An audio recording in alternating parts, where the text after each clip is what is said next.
जिसका नाम सुनते ही मुंह में पानी आ जाता है। बाजार में आम की कीमत 50 या 100 रुपए तक होती है, लेकिन आपको पता चले कि एक ऐसा भी आम है जिसकी कीमत 2.5 लाख से ज्यादा है तो शायद आप यकीन नहीं कर पाएंगे। लेकिन मध्य प्रदेश के जबलपुर में एक ऐसे आम की खेती हो रही है जिसके दाम सुनकर आपके होश उड़ जाएंगे। आम आदमी अगर इस आम का स्वाद चखना चाहे तो उसे लोन लेने की जरूरत पड़ सकती है। सुनकर आप हैरान जरूर हो रहे होंगे, मगर ये हकीकत है। जबलपुर के इस बगीचे में जो आम है उसकी कीमत 2,70,000 रुपए है। मतलब एक आम खाने के लिए आपको 2,70,000 रुपए चुकाने होंगे। इंटरनेट पर इस आम की कीमत 1 से 2 लाख के बीच में बताई गई है। भारत में जापानी आम की खेती और कहीं नहीं होती है। जापानी आम को तमागो के नाम से जाना जाता है। अंतर्राष्ट्रीय बाजार में इसकी खूब मांग है। जापानी भाषा में ताइयो नो तमागो के नाम से इसे जाना जाता है। भारत में आमों की अलग अलग किस्में पाई जाती हैं, जिनमें दशहरी, तोतापुरी, लंगड़ा आम, देसी आम, हापुस सहित कई किस्मों के आमों की प्रजातियां पाई जाती हैं। यही वजह है कि भारत के आमों की चर्चा विदेशों में होती है। भारत में हापुस अल्फासो आम देश का सबसे महंगा आम माना जाता है। वहीं विश्व का सबसे महंगा आम जापान का तमागो है। जबलपुर के चरगवा में रहने वाले संकल्प परिहार इस आम को अपने बगीचों में उगा रहे हैं। संकल्प परिहार ने अपने 4 एकड़ के बगीचे में 14 अलग अलग किस्म के आमों को लगाया है और इसके अलावा तमागो आम के 52 पेड़ लगाए हैं।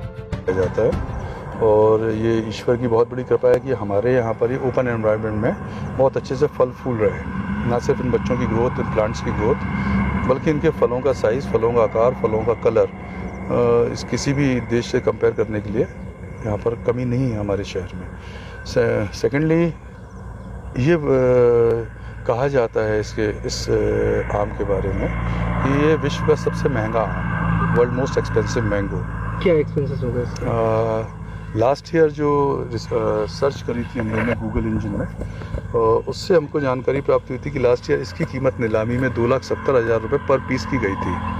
अभी हालांकि हम लोगों ने जबलपुर में इसको बेचने का अभी नहीं सोचा है। अभी हमारे शहर में जो हमारे लोग हैं उन तक पहुंचाना और सेकेंडली मुंबई से इन बच्चों के और बच्चे बना के यहाँ पर बगीचा तैयार करना है।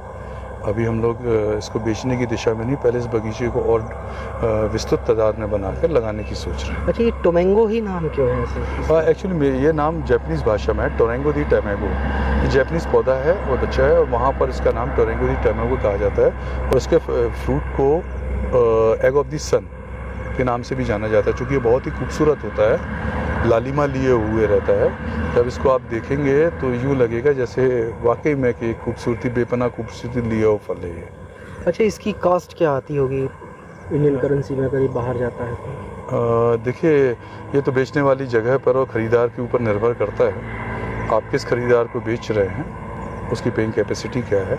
ये ज़रूरी नहीं है कि हर साल एक जैसा ही रेट मिले। जैसे पिछले साल प्रोडक्शन कम था तो 2,70,000 चला गया और वो भी यहाँ नहीं, अंतर्राष्ट्रीय मार्केट में। 2,70,000 केजी या फिर पर पीस? हाँ, लेकिन ये चीज़ डिपेंड करती है उस साल के हुए प्रोडक्शन पर और किस देश में आप इसका विक्रय कर रहे हैं। ये ज़रूरी नहीं है कि आपको हर जगह वही रेट मिलेगा, आप इसको विक्रय कर रहे हैं, इस पर भी डिपेंड करता है। तो हमारी कोशिश ये है कि अभी सबसे पहले हम इस बगीचे को विस्तृत करें और इस साथ ही साथ अंतर्राष्ट्रीय मार्केट पर भी निगाह रख के चलेंगे कि कहीं ना कहीं कोई हम अच्छे खरीदार इसके मिले। तब जब तो हमारा बगीचा भी डेवलप हो चुका होगा तब हम उनको सोल्ड आउट करेंगे। अच्छा, इसको लगाने में क्या दिक्कतें आती हैं? नहीं, कोई दिक्कत नहीं। हमारे जबलपुर का एटमॉस्फेयर ईश्वर की बहुत बड़ी कृपा है, भोलेनाथ बाबा की, माँ नर्मदा माता जी की, कि हमारे यहाँ जो आम भारत की सबसे उन्नत रिसर्च वैरायटी कही जाएगी, जो अल्फांसो से भी अपर ब्रीड कहा जाता है, वो मलिका बहुत ही सफलतापूर्वक लॉन्च हुआ। बहुत ही अच्छा प्रोडक्शन, बहुत ही अच्छा स्केल है उसका।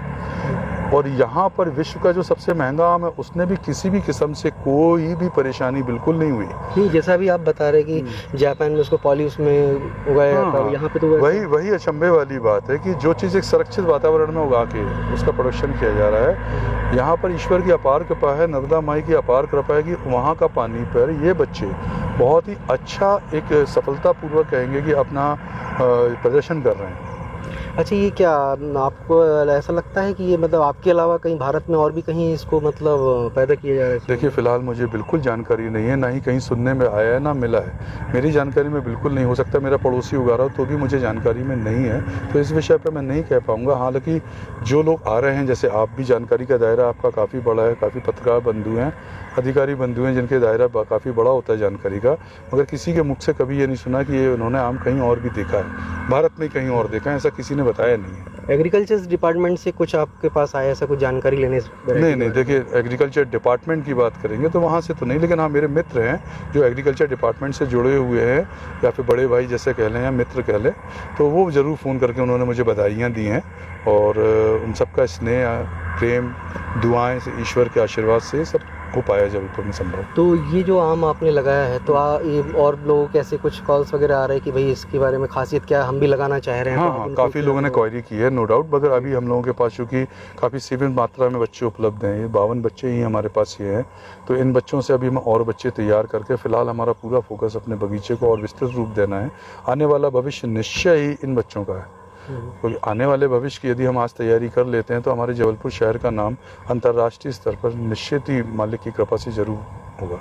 पहला जब ये इसमें आम आता है तो सबसे पहले आप मेरी अपनी क्षमता एक बच्चे को बड़ा करके उसमें फल लगाने की नहीं है भैया। विश्वास रखें कि ईश्वरीय शक्ति जैसे हाथ पकड़ कर चल रही हो, आपका सर पर हाथ रख के चल रही हो, मैं रोज़ महसूस करता हूँ, क्योंकि मेरे लिए संभव नहीं था कि इतने बच्चों को यहाँ बड़ा करना और फल लगाना।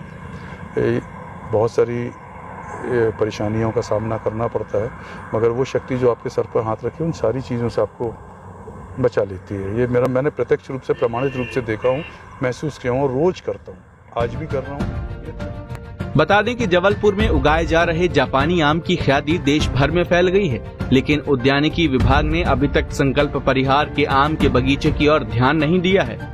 उद्यानिकी विभाग अगर इस ओर ध्यान दे दे तो अन्य किसान भी जापानी आम की खेती कर लाभ ले सकते हैं। पंजाब केसरी के लिए जबलपुर से विवेक तिवारी की रिपोर्ट।